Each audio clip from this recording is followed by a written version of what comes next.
rocking in the free world. Keep on rocking in the free world. Hey everyone. Lovely. Thank you. I love it when people just yell out of their cars when I'm driving by, nice van, or that's rad, blah, you know, just incredible. And once in a while, keep on rocking in the free world. It's pretty funny. Anyways, the funniest too is it's a lot of the times it's people driving Hummers and Land Rovers and Bentleys and like super expensive vehicles, and they're always giving thumbs up when they see my van drive by. I think that's great. Anyhow, one of my viewers asked me, what about trailers for city RV life? And look, it's just not a viable option. I mean, look what I'm driving through every day. Okay, I drive my van like it's a pizza delivery car. I drive it all over the city every single day, and I'm constantly moving. And there's all sorts of things to consider, and the main thing is just how difficult do you want to make your life? You can't just park a car with a trailer on a city street. You certainly can't park it at a meter. You can't back it into any parking spot in parking lots and malls and beaches. And if you park sideways in malls and beaches, you're going to piss off everyone else who's trying to park there, especially on a busy day. Plus, it's illegal, and most places will kick you out. And on city streets, God knows how many times I have to say this, there's length restrictions in most cities. And in this city, for example, it's 6.4 meters. That's 21 feet. In most cities, the length laws are between 20 and 24 feet, depending on which city you're in, to park on the street legally for any amount of time. For example, in Vancouver, you can park a vehicle over 21 feet long, but only for a maximum of 3 hours. Okay, so you have to look it up in your city. But the point is, I don't think there's a single car and trailer combination in existence that's under that length limit. So even if you want to limit yourself to easy places to park, and you're obviously not driving it around very much, you still have to be under that length limit. I mean, look over here, just on the side of Granville Street here. Just look over there. See the parking spots? On both sides. You have to fit between those metal poles. And those metal poles, by the way, are about 21 or 22 feet long. So if you can't fit in between those poles, you're not parking.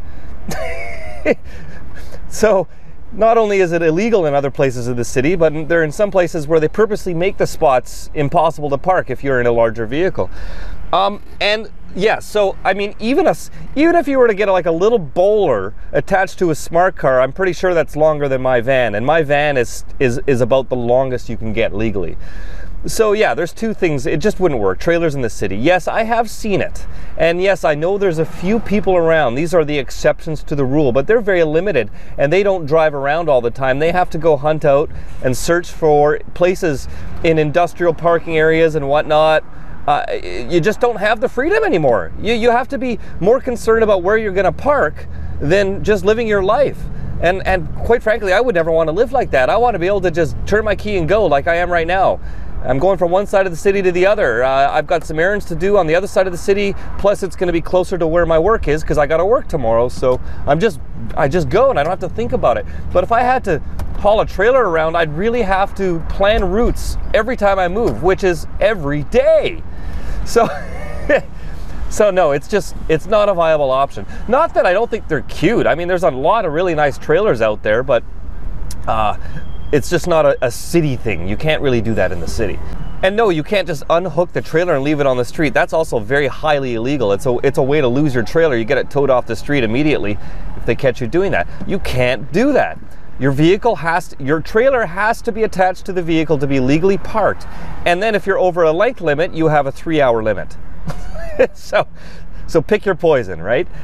Otherwise, I mean, if it was easier to drive around in a trailer, park in a trailer, and there wasn't any laws against it, I'm sure you'd see a lot of people with little with little beater cars driving cheap trailers all around. But you don't see it, and there's reasons for that. So there you go. Now, if I was out in the country and I wasn't a city dweller, now this question was directed directly to me and asked about the viability of living in a trailer for urban RV life. So it's a proper question for me, and I'm answering it. It wasn't directed for, you know, the nomads that travel from city to city. That's a whole different story. In that case, you're all you worry about is driving from city to city, and you find a place to park for whatever, a temporary parking place, and then you leave again. You go to your next destination. That's totally different. You can get away with pretty much any RV if you're going to live that lifestyle. But this is all about the city dwelling and being as small and minimalist as possible and being within parking legalities. So basically, I have to be able to park anywhere that anyone who lives in the city should be able to park their vehicle. That's always the way you should look at it. So, I mean, my van in reality is shorter than a lot of people's pickup trucks are. Just by a bit, but still, it just goes to show. By the way, the length restrictions in most cities, and I know it's true for Vancouver, if you read the actual bylaw, the length limit only applies if you're over a certain height. In other words, if you happen to have a really long, extended or quad cab pickup truck, it's totally okay if you're over 21 feet long. But if you're over a certain height, I believe it's 7 feet for this city, then you have to be under that length limit. And this is why it's totally... And this is why you'll see long pickup trucks parked on the street and they never get tickets. It's also why you can own a limousine and park it on the street. There's nothing wrong with that. So yeah, you can have a really long van, that's fine, but if you put a high top on it, now you have to obey the length laws.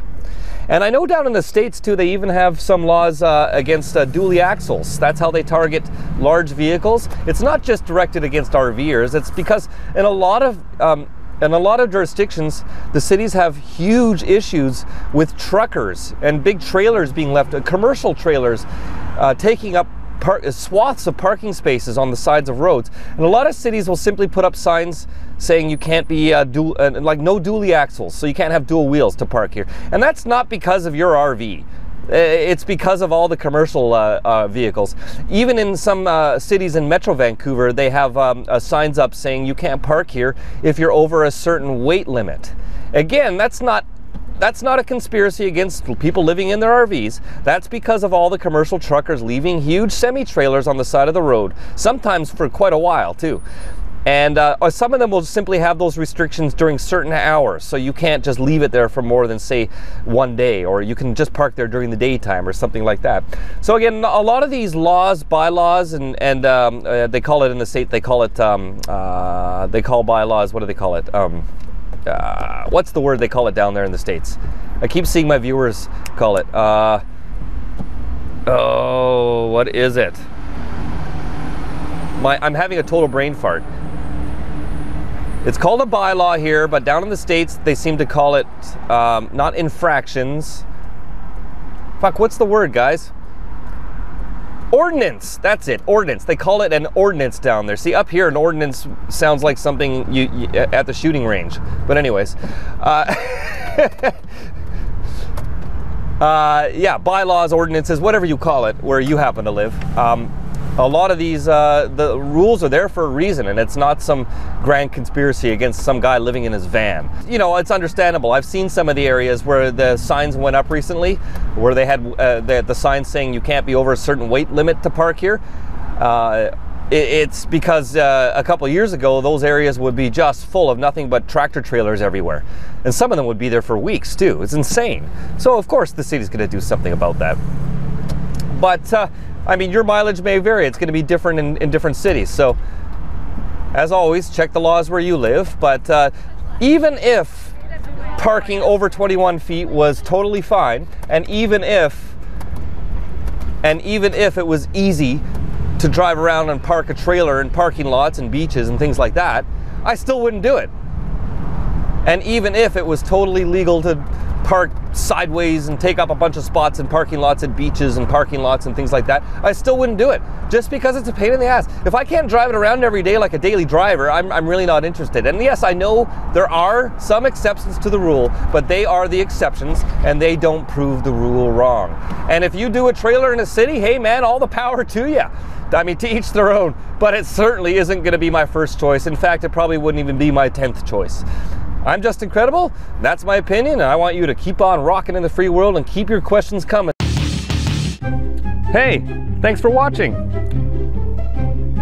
If you like this video, make sure you give it a thumbs up and subscribe. If you didn't like this video, give it a thumbs down so we know exactly how many losers are still living in their mom's basement and jealous of the rest of us on YouTube.